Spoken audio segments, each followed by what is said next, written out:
जैन धर्म में दो तरह के पंथ हैं, श्वेतांबर और दिगंबर। दोनों ही पंथों के साधु और साध्वियां दीक्षा लेने के बाद कठोर जीवन जीते हैं। वो सही मायनों में मर्यादित और अनुशासित जीवन जीते हैं, जिसमें किसी भी तरह के भौतिक और सुविधापूर्ण संसाधनों का इस्तेमाल नहीं करते।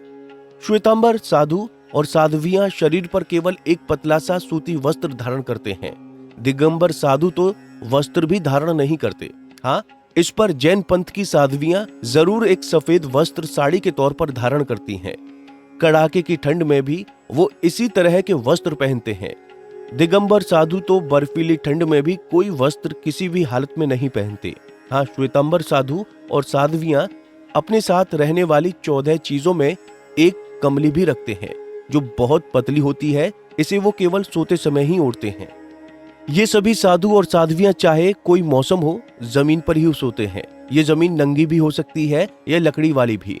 वो चटाई पर भी सो सकते हैं। सोने के लिए वो सूखी घास का भी इस्तेमाल करते हैं। हालांकि इन साधु और साध्वियों की नींद बहुत कम होती है। दिगंबर साधुओं के बारे में तो कहा जाता है कि वो केवल करवट भरी ही बहुत कम नींद लेते हैं। आपको ये बात हैरान कर सकती है, लेकिन ये सच है कि दीक्षा लेने के बाद जैन साधु और साध्वियां कभी नहीं नहाते। माना जाता है कि उनके स्नान करने पर सूक्ष्म जीवों का जीवन खतरे में पड़ जाएगा। इसी वजह से वो नहाते नहीं और मुंह पर हमेशा कपड़ा लगाए रखते हैं, ताकि कोई सूक्ष्म जीव मुंह के रास्ते शरीर में न पहुंचे। कहा जाता है कि स्नान मुख्य तौर पर दो तरह का होता है, बाहरी और आंतरिक। सामान्य लोग आमतौर पर पानी से नहाते हैं, लेकिन जैन साधु और साध्वियां आंतरिक स्नान यानी मन और विचारों की शुद्धि के साथ ध्यान में बैठकर ही आंतरिक स्नान कर लेते हैं। उनके स्नान का मतलब होता है भावों की शुद्धि। जीवन पर्यंत वो इसी का पालन करते हैं। हाँ, साधु और साध्वी ये जरूर करते हैं कि कुछ दिनों के अंदर गीला कपड़ा लेकर अपने शरीर को उससे पोंछ लेते हैं।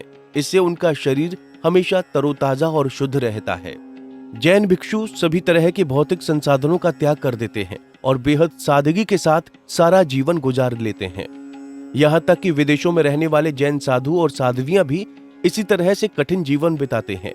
ठहरने का आश्रय और खाना जैन समुदाय उन्हें मुहैया कराता है, या वो जैन धर्म से जुड़े मंदिरों के साथ लगे मठों में रहते हैं।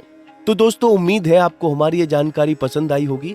वीडियो कैसी लगी कमेंट करके जरूर बताएं और चैनल को जरूर सब्सक्राइब करें।